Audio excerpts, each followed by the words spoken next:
Hello students, आज हम लोग एक दूसरा न्यूमेरिकल लेकर के आए हैं। ये भी क्लास 12th का ही है और प्रतिरोधों से संबंधित क्वेश्चन है, बहुत ही इम्पोर्टेंट है। ये भी बिहार बोर्ड में पूछा गया है 12th क्लास में।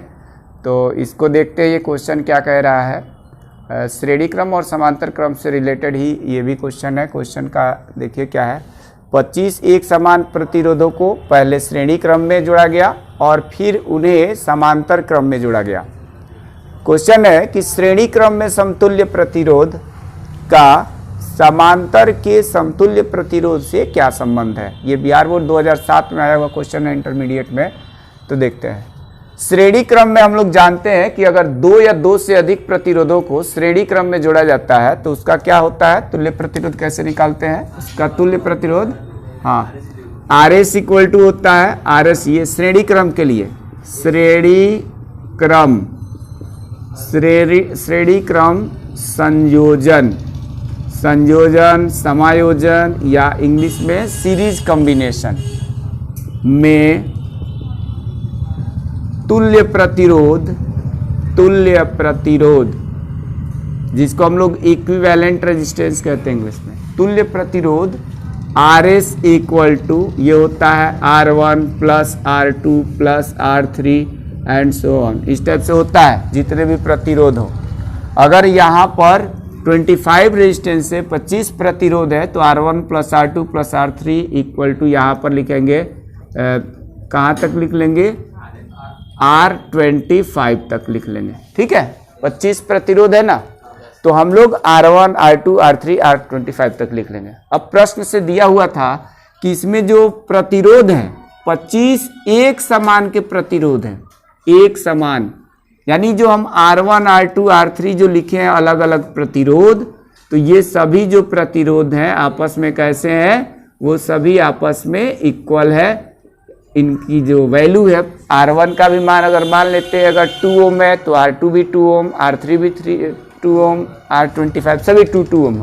तो उस इक्वल प्रतिरोध को हम R ओम मान लेते हैं कि R मान लिया। ठीक है, यहाँ तक कोई दिक्कत। R1 R2 R3 ऐसे करके 25 रेजिस्टेंस से सबको हमने ऐसे लिख लिया और सभी की वैल्यू या एक समान प्रतिरोध यानी सबकी वैल्यू सेम है तो इसको हमने R मान लिया। इसलिए यहाँ पर जब हम RS निकालेंगे, इसमें R1 plus R2 plus R3 की सबकी वैल्यू रखेंगे तो यह आएगा R प्लस R इस टाइप से करके कहाँ तक 25 टाइम्स यानी 25 बार। ठीक है, 25 टाइम्स लिखा जाएगा। अगर हम R प्लस R 2 बार लिखते तो कितना उसका मान आता, 2R। 3 टाइम्स लिखते तो 3R, 4 टाइम्स लिखते तो 4R। वैसे ही अगर हम लोग 25 टाइम्स लिखेंगे यानी 25 बार तो यह आ जाएगा 25 इंटू R आ जाएगा। तो ये RS निकल गया।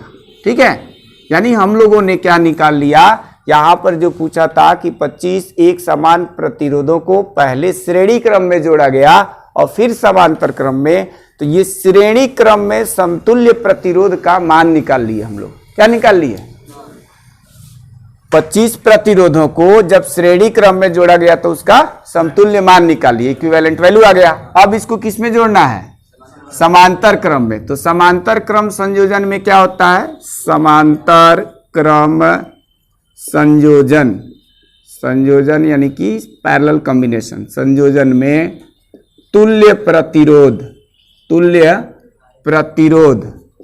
उसको हम RP लिख लेते हैं। अगर इसको मान लेते हैं इक्वल टू RP, ये मान लिया मैंने, RP मान लिया। ठीक है, तो तुल्य प्रतिरोध का व्युत्क्रम जो होता है समांतर क्रम में यानी 1/RP इक्वल टू किसके होता है, ये होता है 1/RP इक्वल टू हम लोग पढ़े 1/R1 plus 1/R2 plus 1/R3 इस टाइप से करके। तो अब 25 टाइम्स है तो 25 टाइम्स लिखेंगे तो यानी 1/R1 plus 1/R2 dash dash ये 1/R25।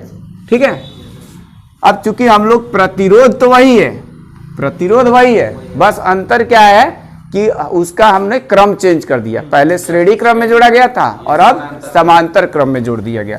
तो ये कितना जाएगा, यानी कि हम R1 R2 R3 इन सब के जगह हम लोग R माने थे तो 1/R plus 1/R plus 1/R ऐसे लिखेंगे डैश डैश डैश और ये कितने बार लिखेंगे 25 टाइम्स या 25 बार लिख लेंगे। ठीक है, तो ये आएगा 1/RP। तो ये आ जाएगा, अगर 2 टाइम्स लिखा होता तो 2 × 1/R, 3 टाइम्स लिखा होता तो 3 × 1/R, 4 टाइम्स लिखा होता तो 4 × 1/R। तो वैसे ही 25 टाइम्स लिखा है तो 25 टाइम्स × 1/R। तो ये 1/RP की वैल्यू निकल के हमारे पास आता। ठीक है, लेकिन ये 1/RP है और ये भी 1/में है। हमको तो चाहिए क्या चीज, किसकी वैल्यू चाहिए, RP की।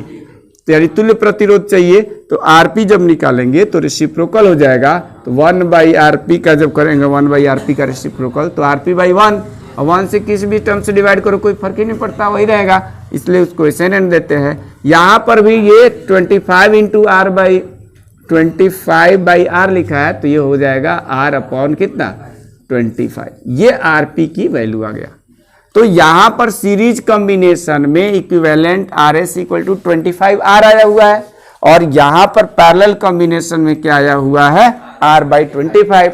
तो पूछा था, क्या पूछा है, फिर से क्वेश्चन पढ़ते हैं। श्रेणी क्रम में समतुल्य प्रतिरोध का समांतर के समतुल्य प्रतिरोध से क्या संबंध है।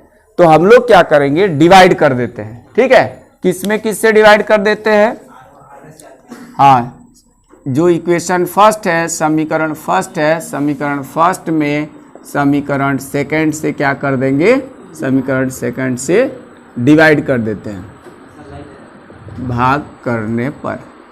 ठीक है, इसको डिवाइड कर देंगे, और जब डिवाइड किया जाएगा तो कितना आ जाएगा, इसको डिवाइड कर देंगे तो ये आएगा RS/RP, क्योंकि इसमें पहले श्रेणी क्रम पूछा था, इसलिए श्रेणी क्रम को हम न्यूमरेटर में रखेंगे यानी अंश में, और समांतर वाले को हर यानी कि डिनोमिनेटर में रखेंगे। तो ये आ जाएगा 25R and divided by R/25।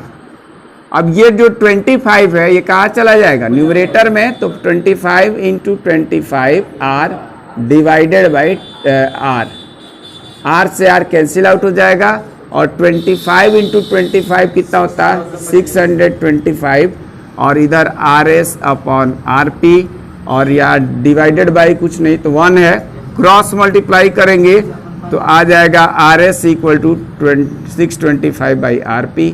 या तो ये आंसर लिख लिया जाएगा, या हम यहाँ पर आंसर ये लिख सकते हैं कि यहाँ पर RS और RP का जो रेशियो है, यानी श्रेणी क्रम का समतुल्य और समांतर क्रम का जो समतुल्य का रेशियो है वो 625:1 ये है।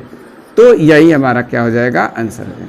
ठीक है, समझ में आया, बस ऐसा ही करना था, कोई दिक्कत होता हो